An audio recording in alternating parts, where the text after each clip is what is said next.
All right, welcome back to part 2 of the city project. And in this video, we're going to be graphing line 2 of task number 1. If you have task 2, it's the same concept. You're just going to have different numbers. So just apply the same things, what I'm doing, to your numbers. All right, so graphing line 2, where it says graph the line given the x and y intercepts. So obviously they're giving us the x and y intercept. They list the y intercept first, and so let's get that coordinate in there. The y intercept is obviously where the x coordinate is equal to 0 and the y coordinate is equal to the 10. Okay, so that's the y intercept. And then we're moving to the x-intercept where that's actually reversed. The x value is 5 and the y value is 0. And with these 2 points, as you know, we can graph a line with just 2 points.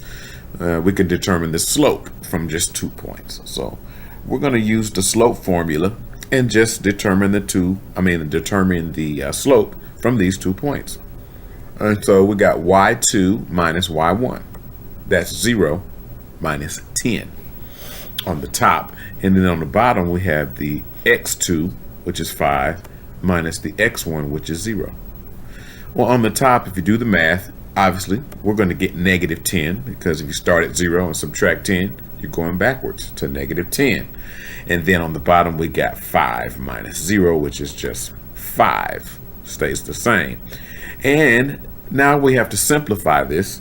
So negative 10 divided by 5 is just negative 2.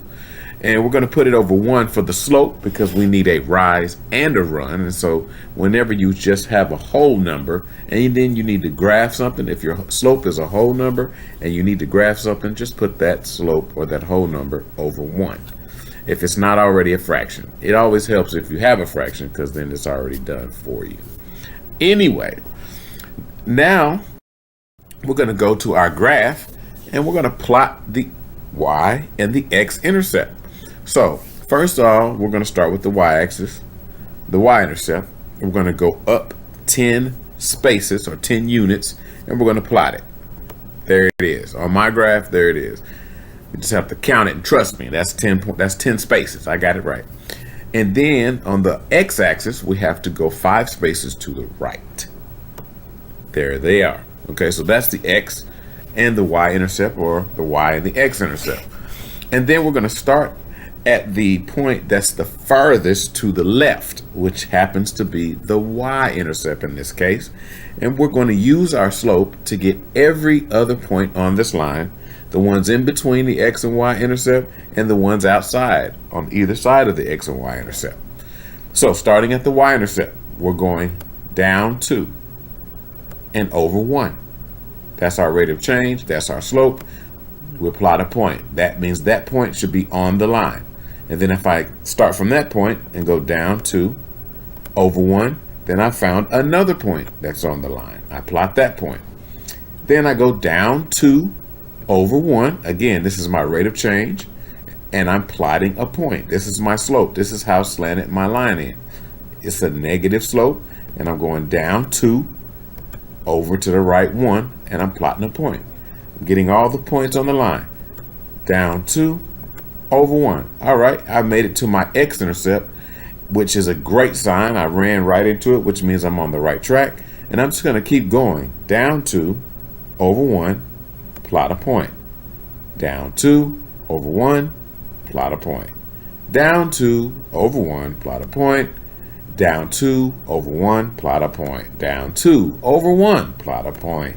Down 2 over 1, plot a point. Down 2 over 1, plot a point. I ran out of space. I think you're getting the hang of it though. That's all the points that's to the right of the y-intercept. Now I'm going back to the y-intercept and I'm going to get the points to the left. So I have to go in the exact opposite direction, which means instead of going down 2, I'm going up 2. And instead of going to the right 1, I'm going backwards to the left 1. And I'm going to plot a point. And I got one more to go, up 2 to the left 1, boom. And that's my last point on the line. And now I'm going to take my ruler and graph it. Graph the line, draw the line, connect the dots, whatever you want to call it. Make sure you go from all the way from the top to the bottom. All right. And now we need to go back here. We've already got our y-intercept, x-intercept. We already found the slope, -2/1. Now it says find the street or the equation, and they want it in standard form. As you know, we can have 3 different forms of a linear equation. In this case, they want the standard form.